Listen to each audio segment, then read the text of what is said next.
Yo, this is the Scarcity Studios YouTube channel. Please don't forget to like, comment, share and subscribe. J Avalanche and Harry James. J Avalanche is a woodgreen rapper. Get them hundreds, we gon' get mills.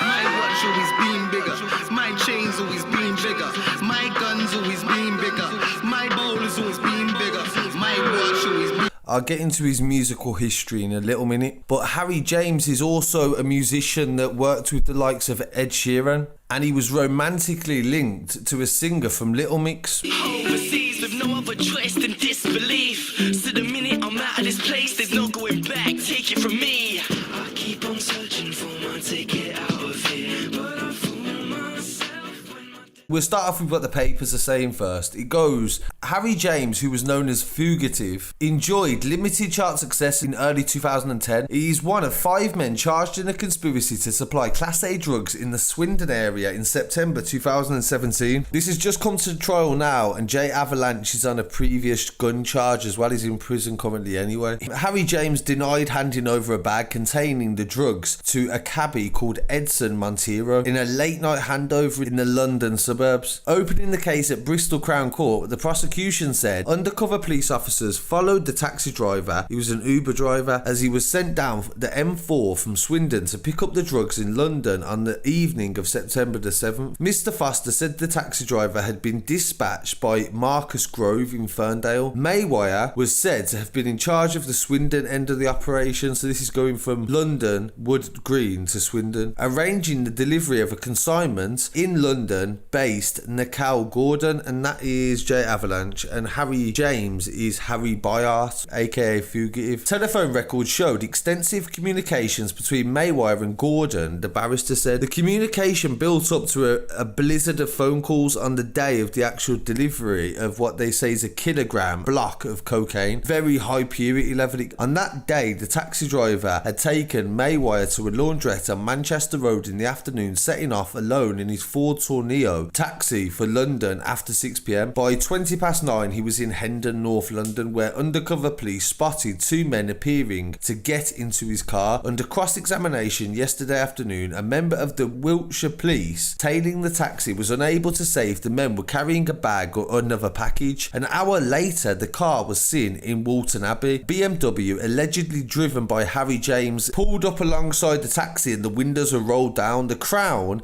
claims it was here that the handover took place. At 11:04, the taxi driver was back on the M4 and heading back to Swindon. So he picked up this block of coke, and shortly after midnight, police swooped on his Ford into Hunter's Grove. Tests later revealed the triangular parcel of cocaine left on the passenger seat was 87% pure, and it had a wholesale value of 30 to 40 grand and could have been cut down to make up to £200,000 worth of street deals. So that's the maximum that it could have generated if it was sold at a street level. Interviewed by police, the taxi driver claimed he had been asked by Mawire to deliver a package, so that's the Swindon guy, of medicine to a relative in London. He thought it strange when he was told to not touch the bag handed to him by Harry James. He took a look at the package on his return journey to Swindon and panicked when he realised it was cocaine. Harry, who had rapped along Ed Sheeran and was romantically linked to Little Mix singer Jessie Nelson, told police he had merely been returning a phone charger and other items belonging to a fellow musician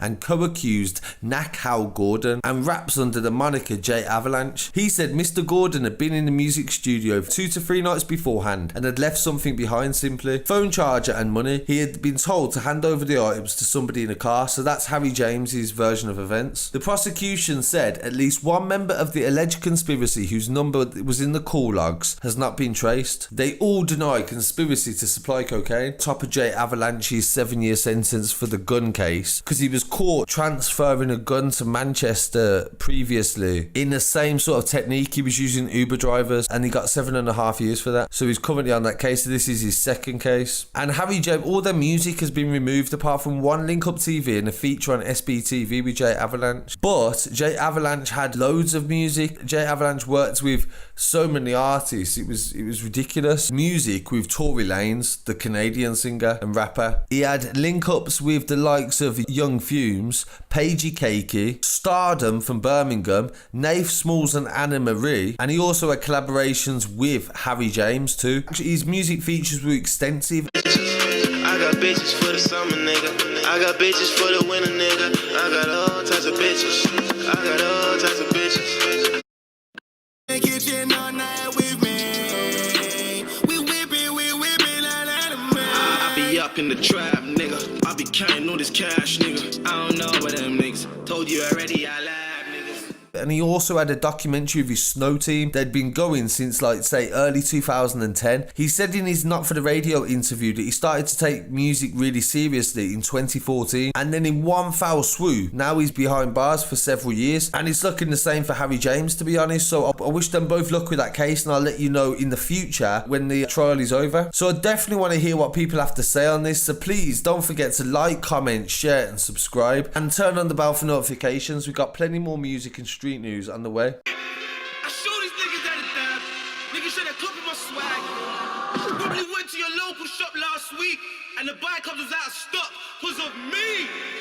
The prosecution tried to say that the PRE was 90%, but the verdict was not.